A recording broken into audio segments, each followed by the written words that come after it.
Adam Tennis. I've been doing this since 9-year-old. When I was smaller, around 4 or 5, I started seeing things, and my grandma, before she passed away, those 5, 6 years taught me what was going to happen. I went to some school, I traveled a lot, I've been to many different countries, but I did work like this on me. So when you do work or healings on people, how does that work? Everyone's different.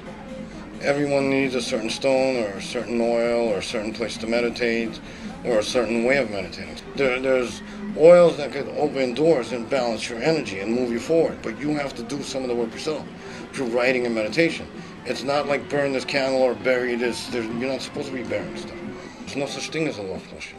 When you're doing these readings, when you're telling people this information, in what way does this information come to you? Is it like someone speaking to you, or do you see pictures? It's always different. It's always different. With some people, it's like a video.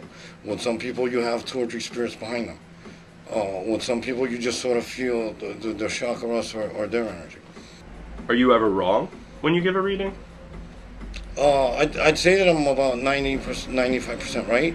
Sometimes you're wrong because there's other people. If there's more than a few people in the shop, you start picking up everybody else's energy. But if it's a one-on-one reading, then no. What are your beliefs about God? I believe in God. I believe there's one higher power out there, and all these other spirits, all these other energies lead to this one big power. I believe in all religions. You take a little bit from everything, know that it's leading you to one higher power. As long as you're doing light and you're doing good and you're not trying to harm anyone, then you're moving towards your goal of being going towards this higher power. Could you tell us about your belief in psychics? It's not that I necessarily disbelieve in psychics, but I don't really know enough about it to really be totally convinced. I think it's totally plausible.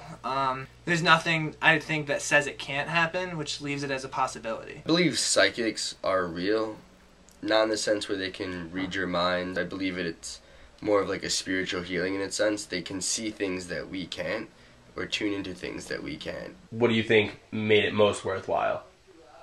Just kind of talking about like my innermost feelings and thoughts. He was asking me if something happened to me when I was around 16. Something that would have, changed the direction my life was going in. I was diagnosed with type 1 diabetes when I was 16. Been there multiple times, been doing work with him for over a year now. I've loved it. Just recently, through work with him and through my own maturity and growth, I've been able to even have the strength to quit cigarettes. Would you go again? Yes, I would probably go there again if I had some spare time, some spare money. I think it was worthwhile. If you're not sure about psychics, you could at least just definitely check it out. Even if you don't believe in the power, it's definitely just good, cheap therapy.